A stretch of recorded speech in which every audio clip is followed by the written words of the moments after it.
4 గంటల ప్రయాణం చేసి మనందరినీ కలిసి ఒకసారి మన హైందవత్వం గురించి, హనుమాన్ చాలీసా గురించి, హైదరాబాద్లో ఉన్న హిందూ బంధువులందరినీ కూడా కలవాలి అనే ఒక ముఖ్య ఉద్దేశంతో పిలవగానే కాదనకుండా వచ్చిన మన గురుదేవులు శ్రీ శ్రీ శ్రీ అంబాత్రయ క్షేత్ర పీఠాధిపతులు శ్రీ ఆదిత్య పరాశ్రీ స్వామి వారిని తమ యొక్క అనుగ్రహ భాషణాన్ని ఇవ్వవలసిందిగా కోరుతున్నాం.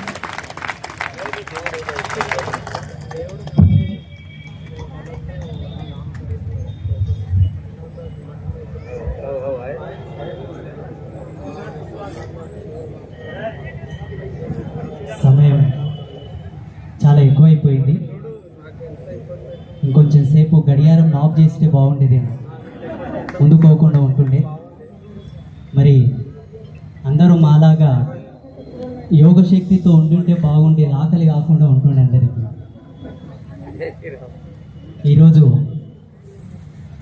ఎంతో పరమ పవిత్రమైన దినముగా, చాలా గొప్ప దినముగా మేము భావిస్తున్నాము. ఈ దినమును ఇంత శోభాయమానంగా అలంకరించినటువంటి మన ఛత్రపతి శివాజీ మహారాజ్ కమిటీ సభ్యులకు అందరికీ ఒకసారి గట్టిగా చప్పట్లు కొట్టాలి.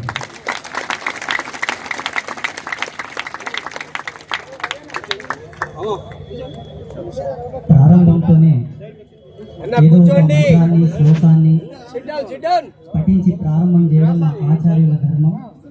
కాకపోతే సమయం లేదు కాబట్టి అవంతా ఎందుకని డైరెక్ట్ రణరంగ ప్రవేశం చేద్దామని పూనుకున్నాను. హనుమాన్ చాలీసా పారాయణ మహాయజ్ఞం ఈరోజు జరిగింది.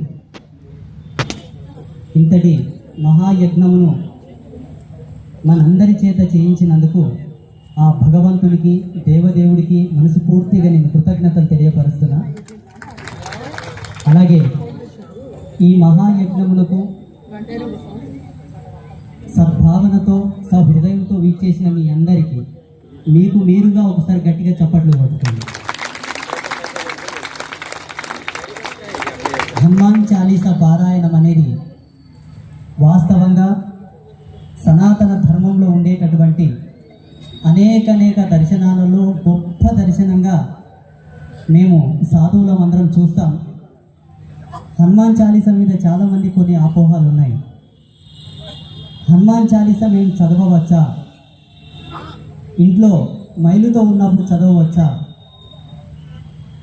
భర్త చనిపోయిన స్త్రీలు చదవవచ్చా?